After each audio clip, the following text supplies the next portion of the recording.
Hello and welcome back to the Women Law Podcast. I'm Alex, and today we are joined by Nadia Lay. Hi. Why don't you start off by just giving a brief introduction about who you are and just tell us a little bit about yourself? Okay. I'm Nadia. I am a licensed clinical social worker, LCSW. Psychotherapist is my job title. Um, and yeah, I mean, I don't know what else you want to know about me in regards to background. I have a family of my own. Um, yeah. Beautiful mother of Yes. two Yeah. adorable sons. Yes, they are a handful. How old are they But now? they're fun. 5 and 3. So it's a bit chaotic, but we're surviving. My husband is in the military, so that's why we're here. Mm. Um, Thankful for this life and like all of the adventures we get to go on. Just to start off, how did you come about choosing your career? Like, did it start before you went to college, during college? Kind of like walk us through your thought process of why you went down this path. Um, so that's also very interesting. I went to college thinking that, oh, I'm just gonna be a doctor. Like, I'll just go to med school. Um, did not work out because I was a complete mess. I think I had too much fun, didn't focus, and was like nearly gonna get kicked out of college. It was very bad. Had to meet with and I went to UCI. I had to meet with the school's like counselor every quarter because yeah, I like got called in because of my grades is very, very bad. I think it was like the lowest point was I think after the first quarter, I think I had like a 0.3 or something like that. Wait, I'm sorry. Okay. Continue. Yeah. Okay. Yeah. Um, because I passed one class and failed the rest. So it was bad. Yeah. Yeah, What? it was very bad. Um, and then I had to meet with the school counselor, and she just had like very serious conversation with me, was like, you're leaving the bio major. And I'm like, okay. So I Mhm. got kicked out of bio major. I had to pick another major, and I just was like, I don't know what I'm doing. Um, Oh. and she told me that I had to meet with her every quarter as like proof that my GPA was like increasing every quarter. Okay. And that if it wasn't, that I would just get kicked out of UCI, period. Oh, Um, so at that point, that's when I started taking school seriously. I'm glad. I'm glad. Yeah. Um, but yeah, in regards to my career, I actually, again, even in college, I had no idea what I wanted to do. Mm. Um, and it was my fourth year heading into graduation, still had no idea what I wanted to do. And my parents asked me like what my plans were after college, and I said I have no idea. Um, and my mom gave me no choice. She was like, "You're going to grad school, period. So figure it out." And I'm Mm. like, okay, I don't know what I want to do, but I will find something. Um, and I really think that that is what just kind of pushed me to figure out what I wanted to do Okay. because she made me. Uh, and it was just like this random moment where it was a conversation like in passing that I was not a part of, Oh. um, that I just heard like in passing, somebody talking about social work. Mhm. And I'm like, what is social work? What is this? Because the only idea that I had about it was just like social services and like Mm, taking children away from their homes. Um, that's like all I knew about it. mm, Um, and so then I did more digging into what social work was, and I realized that it just was a lot more than just that. mhm. That there were so many different avenues. Like social work is like the big umbrella, but Yeah. then it branches out into like so many different fields and like from like the micro level to the macro level of like Mm, individual therapy, for example, to like macro level research and like society and communities and all of that. So I was like, okay, this is fascinating. And that's really kind of what triggered me to like be like, okay, what is this? I kind of love this. Like, I really like working with people. I knew that I liked human interaction. Um, and so that's kind of what drove me into like, okay, I'm applying to social work grad school to get that big umbrella, but I don't know what field specifically, right? So it was during grad school where I figured out like, okay, I prefer the more individual, like micro level of work as opposed to like community work, like the big macro or like researcher, um, that kind of like level. And so by the time I finished grad school, I already knew that I wanted to go into individual counseling. I knew that I wanted to work with a specific population. So yeah. Oh, okay. Can I ask, was there anything specific about like the program that you were in that guided you towards the mental health individual therapy aspect? Like how did you like kind of narrow it down or figure out that's what you wanted to focus on? I knew that I wanted to focus on like the individual therapy, specifically with military population. Um, I am married to someone in the military, and so I had been living this life already, and I knew that this was a population I wanted to work with, and the people of this community because obviously something I'm passionate about if I'm married to someone in the community. But I also see the everyone has their struggles, right? Everyone has their life stories, but I just felt this like draw in the direction of the military community because I'm surrounded by them. I live the life. I know it. Um, so yeah, so that was a part of it too, like my personal life Mm. coming into like my educational life and then that kind of like gearing me in that direction of like Wow. I just want to be of service to these people. How do I do that? Wow. Wait, that's really nice how you were able to find kind of that facet that you can connect to your clients on that kind of level. And I think that just means so much more, you know. Yes, yeah. And so that was definitely like the driving point of Mm. even like my focus during grad school of like Mm. focusing more on like um because during grad school like you have choices in what directions you want to go in also like even under the umbrella. And so that's when I made the decision to go into the direction of more so focusing on the clinical component of therapy of working with military populations. But now that I'm in this field, I do work with active duty military members, their families, so dependents, Mhm. as well as everyday civilians. So like outside of the military community as well too.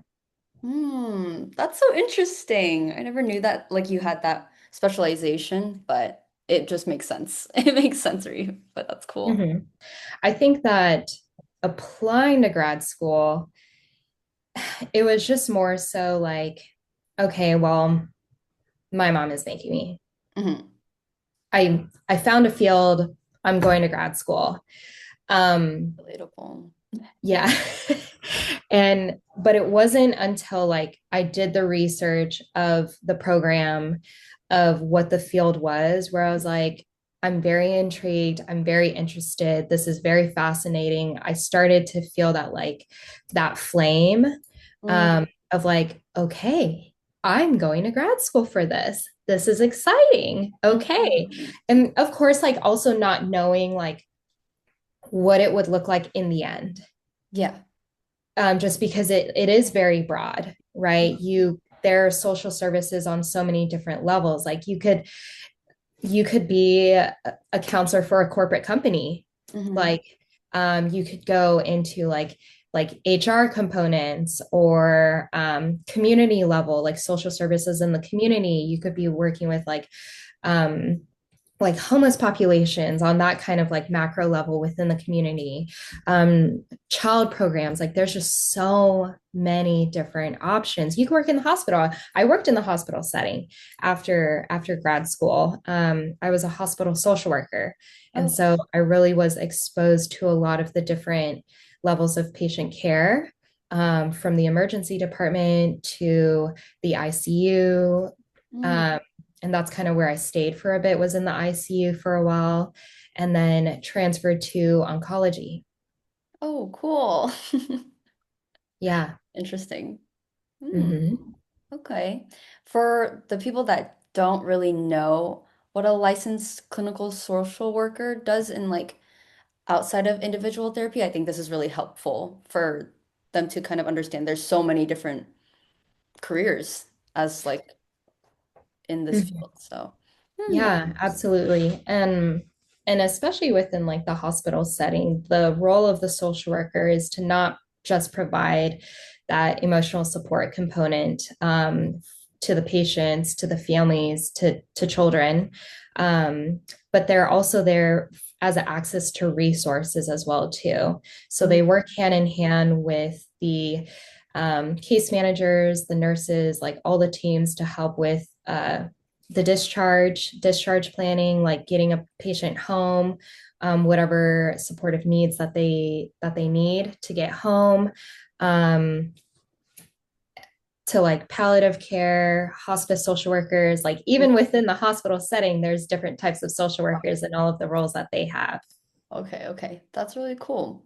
Mhm. Um, After like working with so many types of people in different fields throughout your career, what do you think is kind of an overarching lesson that you've gained about healing or dealing with clients that are really in vulnerable, difficult situations? That's a good question. I would say that from my experience, that life is a very human experience. That people come from like all walks of life. Um, but the common denominator is that, everyone has their story, everyone has their life experiences. And it sounds so cliche, but it's so true. Like you don't know what people are going through. Exactly. And so knowing that and having that be a part of my everyday work, um, also helps develop this like level of compassion, understanding, and like empathy for humans, period. I love that. I'm like processing right now. I can't even. I think it's really hard to find something that connects to you on that level in your work. I feel like some people, or just in general, like for some people, work is work, it's just a part of your daily life. But if you're able to find like a true deeper meaning and drive in your career, that makes it so much better. So, yeah. Yes. Yeah, I have to say it really does. And I know that, I mentioned earlier that my mom pushed me into grad school, just apply to grad school, any grad school, period.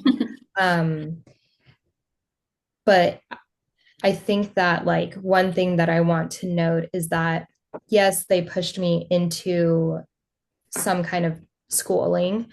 Um, but never in my entire life did they ever tell me, you must become a doctor. You must become, a lawyer, you must do these things that is very stereotypical of Asian community Right, and right, parents, right? Of the elder generation that like, right.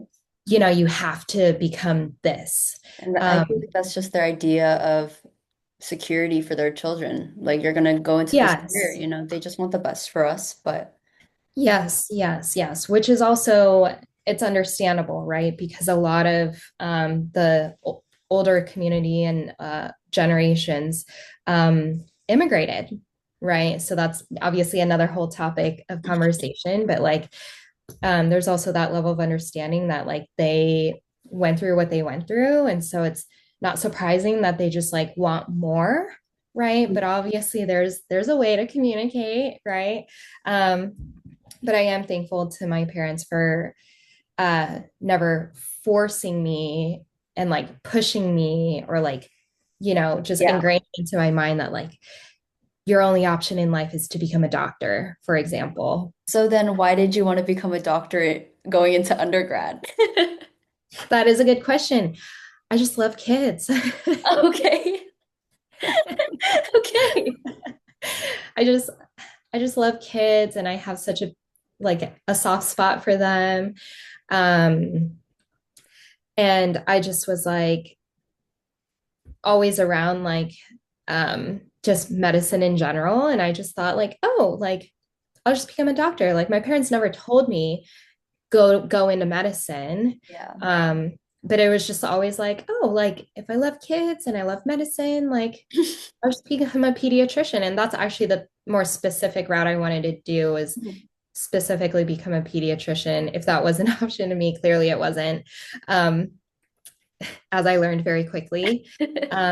But that love for children also helped me realize in my studies and in my work that that was also part of a field that I did not want to go into as a social worker, is into child services. Is that, yes, my passion for children is there, but um, my heart can't handle that specific field. And so kudos to all the social services workers who are in that field, because it is intense. And so I have like much deep respect for them in that field as well too. I can only imagine. I can only imagine. But I think leading into that, were there any other aspects of your career that help you kind of navigate like your life? Like you mentioned how you love kids so much, but now like in that type of line of work, you can't really provide in that sense. Do you think there's other ways that your career has influenced your choices in the specific kind of therapy route that you've chosen to go into? Yeah, absolutely. Also in line with children, I don't so I do individual therapy. Mhm. That's where I just meet with the one person. It's just me and them. Um, I do couples counseling / marriage counseling. So I do have training in that as well too. But with children specifically, I don't work with minors. So I do have like a cutoff from 18 and up. I do have wiggle room from like high schoolers, because I did volunteer work a lot with high schoolers in my personal life, but I do cut off at 18 and up, just because I also feel like with children, again, I don't feel like I could have that emotional boundary with kids. Like my heart would just like bleed for them. Not that it doesn't for my clients, but I'm able to like have more boundaries for myself in that regard. Because with kids, I just Yeah. want to hold you. It just makes me so sad all the time. And I know that I would not have the ability to have that like emotional boundary for myself. That's So good. yeah, so definitely with like figuring out the career, figuring out the path, figuring out like my own niche, Yeah. um, was really because of like the different areas of work that I was able to have, especially I would have to say like especially in the hospital setting, being able to have experience on the different units, meeting different people and populations, was really eye-opening for me to help me also then figure out like, okay, what age groups do I feel comfortable working with? Where are my passions and what direction do I want to go in? Mm, that's pretty cool to hear too, because as an individual therapist, then you kind of give yourself that freedom and that, and you draw your own boundaries at like what you can handle and what's appropriate for your workload too. Mm-hmm. Exactly. Do you think there's any like misconceptions about therapists Oh, or like 100%. like is there I'm sure something you've that seen like there's always reels and stuff about going to therapy and what's the um biggest one that you've heard that you want to like clarify that you would tell? oh yeah. um is that in coming to therapy that I am here to just give you the answer to all of your problems, that I am the person telling you how to live your life. Mhm. Because the misconception is that when a person goes to therapy, some people believe that, like, okay, well, if I go there, you're just going to tell me what to do. Mhm. Um, but that's actually not the case. My role is to be that support for you, um, to be a safe space for you of like emotional safety where you feel like you can be fully honest with yourself. And Mhm. then in that regard, that then helps you figure out what you want to do for yourself in your life and whatnot. But obviously there's more to it. Yeah. Um, there's other types of like individual therapists as well too. Again, like it's a whole field, like from trauma therapists, grief therapists, like careers, life transitions. Like there's so many different types of avenues as well too. This is so interesting to me. Like I'm learning so much myself. But do you think the way that you grew up and the way that you were raised in like an Asian American household, Vietnamese American household, the concept of mental health was not really, I wouldn't say in like most Asian Americans' perspective or experience, I don't think it would be the most comfortable kind of concept in that household. So how do you think that's affected you going into this career? Yeah, yeah, totally. That's a big one. um, I remember when I told my parents the field that I was going into and what I was going to study, my dad just was so confused. He was like, I don't understand. What is this?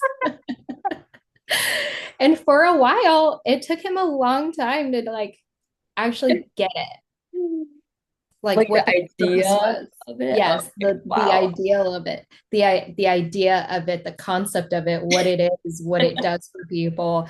It took him a very long time to even like get. Mhm. Right. But that's also like, again, with the older generation, mental health is not something that is even spoken of. Emotional health, or even like communication about feelings in general, is not very Normal. common or normal, or even exists within Asian households, Vietnamese households. And so it did take him a hot minute there to understand. But I also believe that as a therapist now, um, it was also a big learning experience for me as an individual of even learning about my own self, learning about my own upbringing, um, and really just kind of sitting with that. Um, And therapists will say, therapists have their own experiences with therapy. Because to be a better therapist, you also have to understand from a client's perspective of what Mhm. therapy can feel like.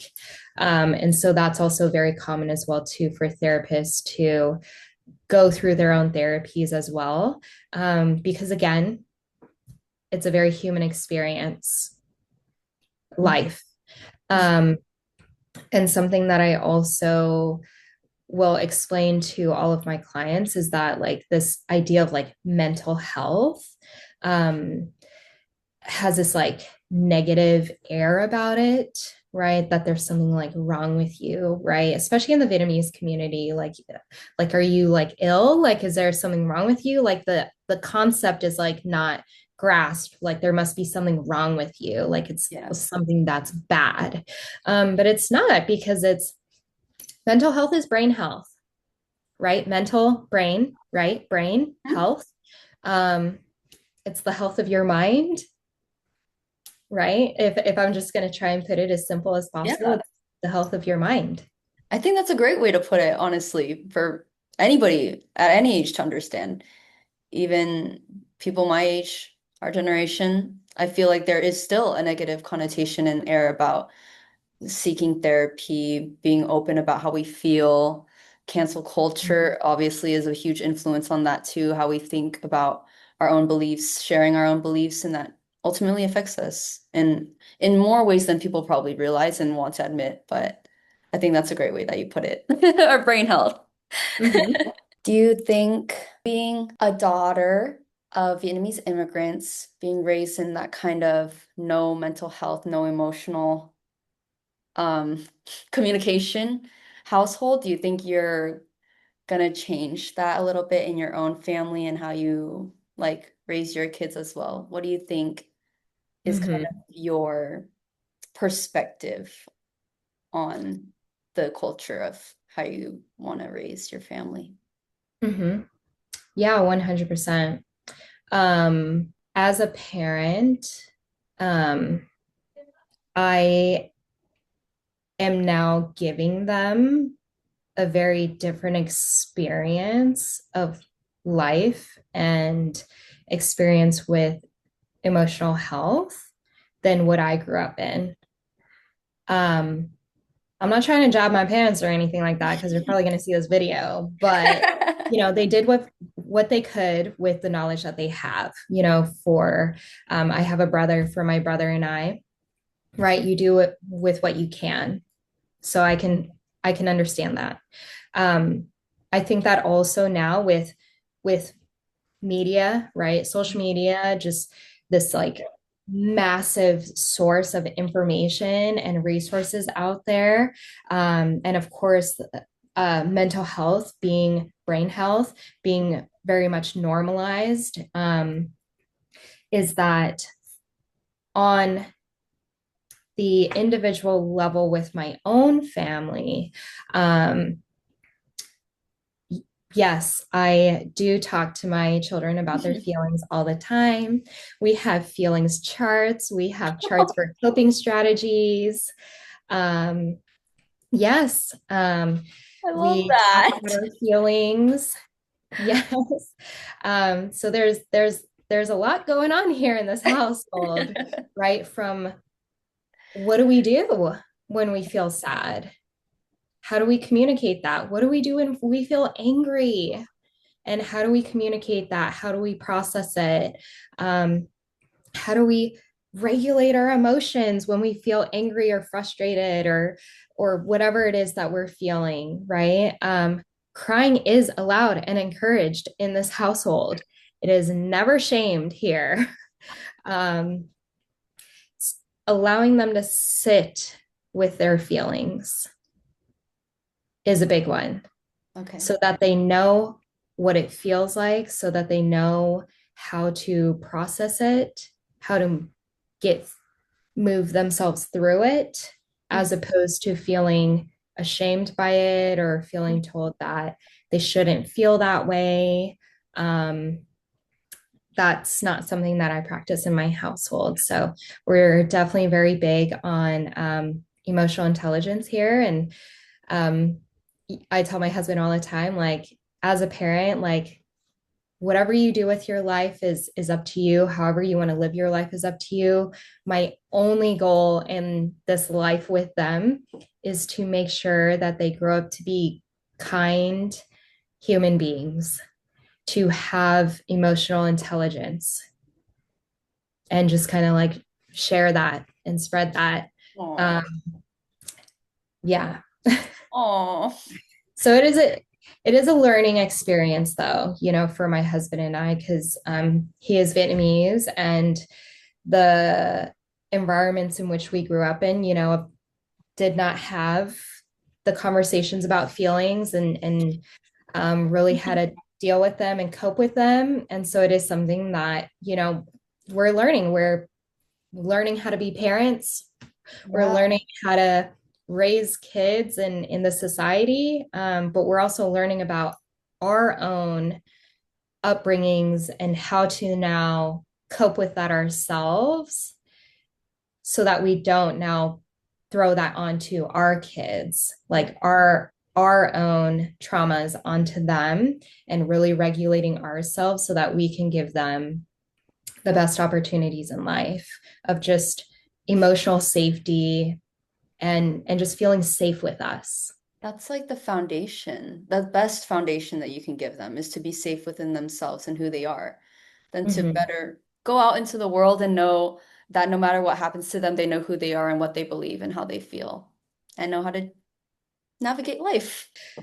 So yeah, so I would just like to add to, like, yes, my husband and I have made the decision to really just kind of foster like emotional safety in this household for them. You know, but also giving us the grace of understanding that, like, we're not no parent is perfect, and sometimes we mess up, and sometimes I'm overstimulated and I get snippy.